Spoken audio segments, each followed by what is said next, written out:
Buenos días, mi nombre es Juan Miguel Giral Rueda y con esta presentación eh, vengo a exponer el trabajo realizado por Víctor Pérez Díaz y Juan Carlos Rodríguez en 2009, que lleva por título La experiencia de los docentes vista por ellos mismos, una encuesta a profesores de secundaria de la Comunidad de Madrid.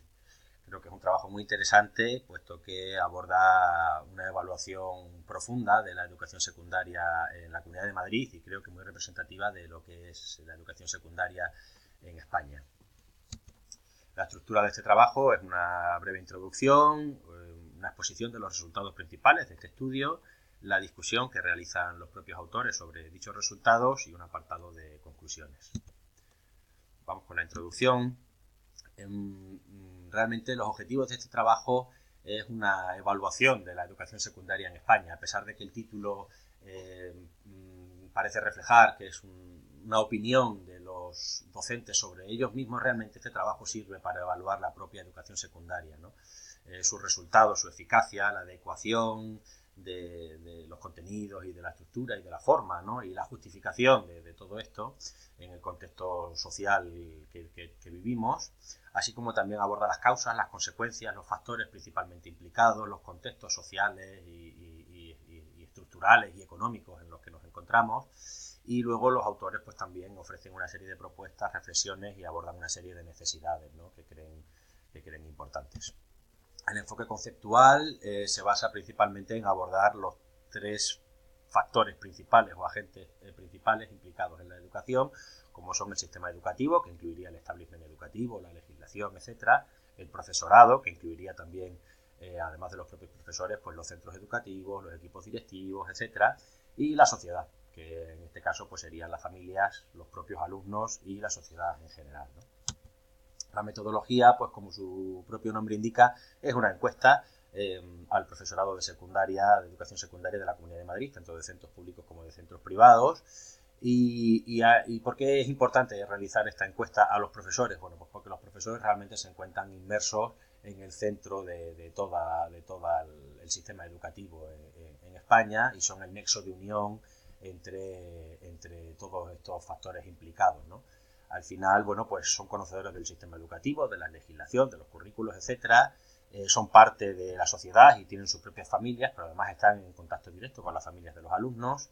Son los que están totalmente y directamente en relación con los alumnos y en contacto con los alumnos, y son los responsables de la labor docente, que es el último eslabón de la fase del proceso de educación en la que transmiten esos conocimientos a los alumnos. Por lo tanto, son los que realmente desarrollan su actividad de acuerdo a la legislación y a las exigencias sociales, ¿no?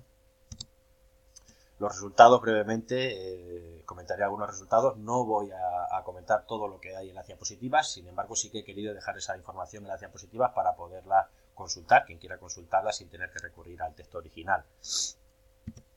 En cuanto a la formación de los profesores, bueno, pues obviamente la mayoría de ellos tienen una formación especializada, puesto que son profesores de la ESO y han hecho carreras especializadas previamente a su labor docente.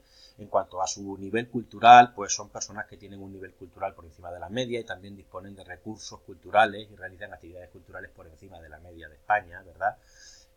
Sin embargo, tienen un sentimiento de que tienen un prestigio bajo en la sociedad y anhelarían, bueno, pues tener más tiempo para preparar sus clases, una mayor influencia en la toma de decisiones y mejores oportunidades en su carrera profesional, ¿no? En cuanto a la estabilidad, bueno, no voy a entrar en los datos, pero claramente se refleja cómo los centros públicos tienen una estabilidad mucho menor que los centros privados y esto, bueno, pues como veremos, tiene su influencia en su labor docente, ¿no? En cuanto a las prácticas educativas, bueno, pues la mayoría de los profesores, a pesar de que son prácticas educativas variadas, la mayoría en general siguen utilizando metodologías y recursos tradicionales, como por ejemplo clases magistrales en lugar de exposiciones orales y el uso del libro de texto en lugar del ordenador, ¿no? Como ejemplos, por ejemplo, ¿no? En cuanto a la impresión que tienen sobre sus centros, bueno, pues por ejemplo, las relaciones sociales ellos las consideran como muy positivas, tanto con sus compañeros como con los equipos directivos, las familias, los alumnos, etcétera, ¿no? Y esto es realmente muy positivo, ¿no? La visión de su propio centro, ellos lo ven como centros eficaces, le dan una puntuación generalmente muy alta en cuanto a exigencia académica, disciplinar y de organización, ¿no?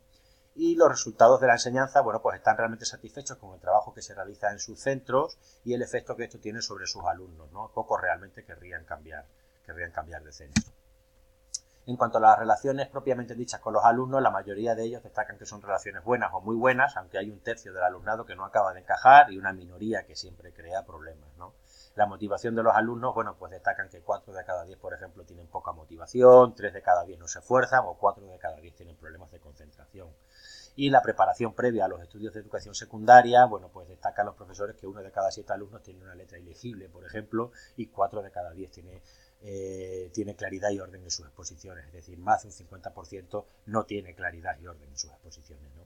También la mitad de los profesores reportaron algún caso de intento de boicot por los alumnos en clase y también detectaron algún caso de acoso. En cuanto a los resultados del sistema de enseñanza, bueno, pues la mayoría de los docentes creen que los centros educativos deberían de tener una exigencia mayor a los alumnos, exigiéndoles que dieran el máximo de sí, mientras que, por ejemplo, los padres, bueno, pues lo que prefieren es que sus hijos estén a gusto en el colegio, ¿no? En cuanto al fracaso escolar, pues la mayoría de los profesores estiman de media un 18% de fracaso escolar en sus centros y 3 de cada 10 profesores creen que son muchos, bastantes los alumnos que no están preparados en el momento en el que terminan la ESO, es decir, terminan la educación secundaria sin estar debidamente preparados. La valoración del sistema de enseñanza, por lo tanto, bueno, pues le otorga generalmente un suspenso y enfatizan la mediocridad de la enseñanza y del aprendizaje, principalmente en asignaturas como lengua, matemáticas y sobre todo inglés. Como vemos, pues hacen una valoración mucho peor del propio sistema de enseñanza en comparación con la valoración positiva que hacen de su labor docente y la labor docente de sus centros, ¿no? Esto, según ellos, tiene un efecto negativo en la motivación, que en general va en declive, y también los resultados de los alumnos previos a la ESO, pues realmente también, según ellos, está decreciendo y los alumnos cada vez llegan peor preparados. La responsabilidad educativa, pues bueno, pues tanto padres como profesores creen que recae principalmente en las familias, que es una responsabilidad familiar, aunque ambos también coinciden en que los alumnos ya tienen cierta responsabilidad de su educación desde cierta edad, ¿no? Y la mayoría de los profesores, bueno, pues prefieren un sistema educativo mixto, privado y público, aunque con un mayor peso del sector público a nivel nacional. Pasamos al apartado de discusión y, bueno, los autores aquí recalcan la necesidad de contar con los profesores y con las familias para mejorar la enseñanza, dado que son los agentes más importantes. Pero también destacan que hay una perspectiva esperanzadora, puesto que los profesores tienen realmente unos saberes y un nivel cultural muy alto en comparación con la media nacional, de la población nacional, tienen un compromiso vocacional muy fuerte, están satisfechos y contentos en el ámbito escolar, lo que es muy importante, son críticos pero sensatos y tienen una confianza importante en el potencial de mejora, ¿no? Pero luego realmente, claro, tienen una desconfianza en la toma de decisiones, pues según ellos no se cuenta con su opinión y no tienen un papel relevante, ¿no? Esto realmente produce que tengan ciertas reticencias a que sus resultados sean evaluados públicamente. Y esto viene dado porque realmente no confían en el contexto social, político que les rodea, ¿no? Realmente creen que la sociedad, los medios de comunicación o incluso los sectores políticos no están en condiciones no se encuentran en condiciones de evaluar su labor docente, puesto que o no están preparados o no la conocen o tienen sus propios intereses que, digamos, modifican e impiden que puedan hacer valoraciones objetivas y coherentes sobre la realidad educativa, ¿no? Luego, además, claro, no se les tiene en cuenta a la hora de tomar decisiones y, sin embargo, a posteriori se les puede responsabilizar de los éxitos o fracasos de la educación, ¿no? Y entonces esto también hace que tengan una desconfianza importante. Esto produce una situación de confusión e inconsistencia, ¿no? Sensaciones encontradas. En esto tiene un papel muy importante la filosofía educativa ambiente, ¿no? Principalmente debido a que las reformas legislativas han estado a medio camino entre dos programas pedagógicos, ¿no? El primero era el funcionamiento tradicional del bachillerato, en la que, bueno, se enfocaba principalmente en la transmisión disciplinar de conocimiento, en la formación conceptual, una ruptura con la enseñanza primaria, realmente mediante la comprensión de razonamientos abstractos, y que se enfocaba a los alumnos hacia los estudios universitarios, ¿no? Esto además se basaba en una estrategia para una movilidad social ascendente que realmente fue eficaz durante mucho tiempo en España, ¿no? Ahora, sin embargo, surge una problemática, puesto que las últimas reformas educativas están enfocadas en extender la pedagogía de infantil y de las primeras etapas de primaria en el resto de primaria y educación secundaria, ¿no? Las características de este programa pedagógico pues estaban centradas en el alumno, en un uso mayor de métodos constructivistas, contenidos más interdisciplinares, uso de perspectivas más holísticas, y la respuesta docente pues bueno, pues no está acompasada ni en profundidad ni en inmediatez, ¿no? Como hemos visto, siguen utilizando metodologías tradicionales y siguen manteniendo un enfoque de la transmisión disciplinar de conocimientos como en el antiguo bachillerato, ¿no? Bueno, esto supone un cuestionamiento muy importante por el establecimiento educativo y por los legisladores, ¿no? Realmente también ha habido la expansión de un nuevo perfil de los alumnos, ¿no? Las altas tasas de paro juvenil, la prolongación de la escolaridad obligatoria hasta los 16 años ha hecho que haya una diversidad del alumnado muy amplia, en el que hay un porcentaje alto de alumnos que están ahí por obligación o porque por inercia, ¿no? No les interesa realmente lo que aprenden o aprender y no tienen ningún enfoque, ninguna intención de enfocar su vida hacia estudios superiores, ¿no? Incluso hay objetores escolares que, bueno, que están allí que realmente a veces son una complicación grande para la labor docente de los profesores, ¿no? También el incremento de alumnos extranjeros, pues con problemas de idioma, con falta de conocimientos previos y porque quizá a nivel cultural pues también no tienen una disposición hacia un enfoque académico de su futuro, ¿no? Esto todo complica también el contexto en el que se desarrolla la actividad docente, ¿no? Luego también hay problemas del marco regulador, ¿no? Una reducción gradual del bachillerato, que actualmente son solo 2 años, la expansión de un sistema de capacitación pedagógica de los propios profesores basado en cursillos, que lo único que les proporciona son méritos, pero que no les proporciona aptitudes ni capacidades, una generación paulatina de un estrato masivo de interinos con gran inestabilidad, la falta de claridad en los objetivos, ¿verdad? Puesto que se suma la inserción social, la participación ciudadana y otra serie de valores que los profesores no tienen capacidad ni tiempo ni lugar donde introducir en sus clases. Y luego también, bueno, un sistema de coordinación rígido y una rotación continua del profesorado que imposibilita la creación de equipos a largo plazo que puedan trabajar, digamos, con proyectos innovadores y que puedan servir de ejemplo para el futuro de la educación, ¿no?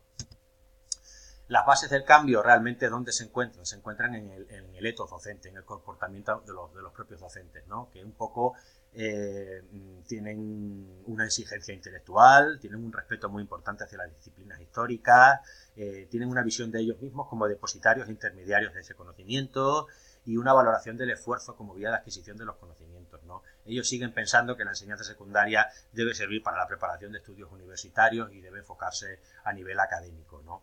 Esto está sometido, como vemos, a grandes presiones, porque realmente, según los autores, si no hubiera sido por este etos docente, realmente la educación podría haber terminado en una deriva que estaría produciendo unos resultados nefastos en la educación, ¿no? Las propuestas y reflexiones finales que hacen los autores, bueno, pues principalmente la necesidad del reforzamiento del etos docente y la institucionalización gradual de estas buenas prácticas docentes, ¿no? Como había antes, por ejemplo, los catedráticos de instituto, ¿no? O sea, empoderar ciertamente este etos docente para que sea un referente en la educación, ¿no? La necesaria implicación de las autoridades educativas sensibles a esta problemática, el apoyo social, ya no solamente de la familia, sino de agrupaciones y asociaciones, ¿no? Que se impliquen en la educación de los jóvenes y que sean más exigentes, ¿no?